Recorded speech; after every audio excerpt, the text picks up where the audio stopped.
Wala nang makain, wala pang kuryente. Yan po ang pasakit ngayon para sa ilang taga-Aurora dahil sa pinsala na bagyong Nika. At mula sa kasiguran, saksi live si Darlene Kai. Darlene?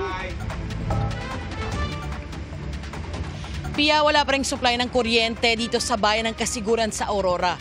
Ilang poste kasi ng kuryente ang natumba at nasira nang tumama rito ang bagyong Nika.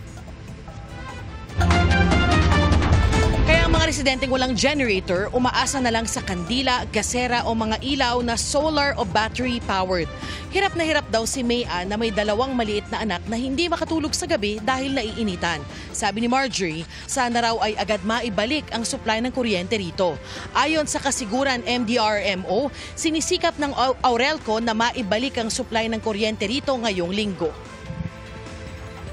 Sobrang hirap po, lalo po na po sa amin na may maliit pong bata. Sobrang hirap po talaga pag walang kuryente. Sana magkakaroon ng kuryente, gano'n.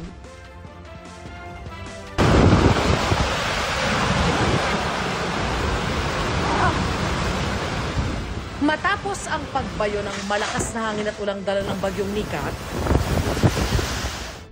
tumambad sa bayan ng Dilasag sa Aurora ang matinding pinsala mula sa mga nagtumbahang puno hanggang sa nawasak na mga bahay at iba pang istruktura.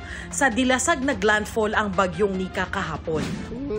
Nakagano na lang po ako kasi sobrang lakas. Tapos yung kinapitan ko naman po parang aangat siya, gumagalaw. Kaya yun, talagang natakot po talaga ako. Alala ko po kahapon, yung nangyari po, umiiyak nga po ako kahapon na. Yun po kala ko nga, pati yung bahay namin umuuga. Sa lakas ng hangin, nagdadasal po ako, sabi ko po, tama na po, sabi ko gano'n. Tungo na po, sabi ko gano'n. Sa takot po. Umapaw rin ang ilog doon kaya na-isolate ang 3 barangay.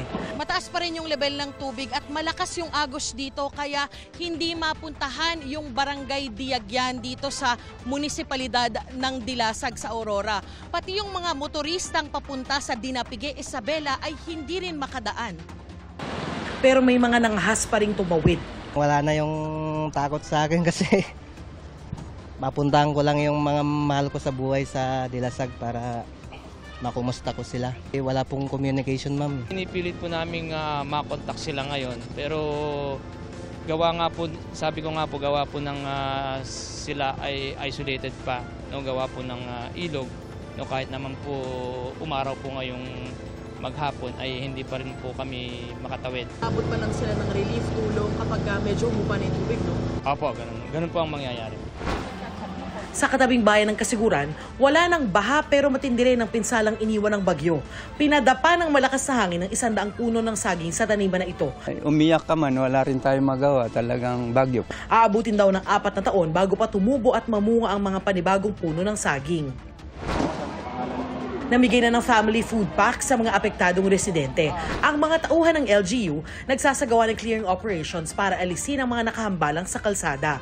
Pero wala pa rin kuryente sa Kasiguran at Dilasag. Maaring abutin pa raw ng 1 buwan bago magkaroon ng supply ng kuryente sa Dilasag. Maraming poste kasi ng kuryente ang natumba.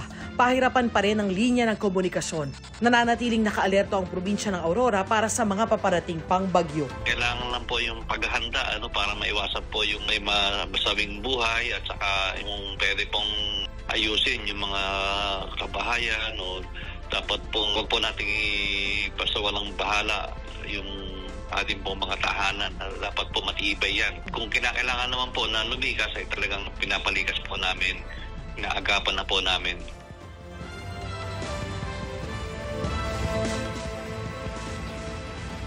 Pia, nagpapatuloy yung assessment o pagtataya ng lokal na pamahalaan para malaman yung kabuang pinsalang idinulot ng bagyong Nika dito sa probinsya ng Aurora. At live mula rito sa Kasiguran, Aurora para sa GMA Integrated News. Ako si Darlene Kai, ang inyong saksi. Darlene, naipakita mo doon sa report mo kanina yung mga kababayan nating apektado, yung kabuhayan. At yung isang na-interview mo, nabanggit na 4 na taon bago muling maitayo yung mga puno, yung mga nawasak na buwal na puno. Meron bang inaalok na tulong ang lokal na pamahalaan para sa mga tulad niya na apektado ang kanilang kabuhayan? Kasi yung nakita natin nung Bagyong Christine, ang hinihingi ng tulong ay pati para doon sa kanilang kabuhayan.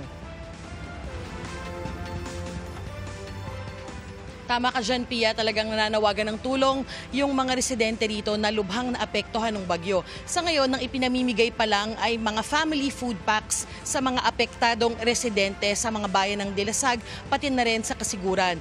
Pero isa na rin sa pinag-uusapan ngayon ay yung cash assistance na ibibigay sa kanila. Nananawagan din yung mayor ng Dilasag doon sa mga gustong mag-donate sa mga apektadong residente na imbes na food packs na mayroon na sila sa ngayon, ang i-donate na lang ay yung mga materyales na pwedeng gamitin para kumpunihin nila yung kanilang mga nasirang bahay, Pia.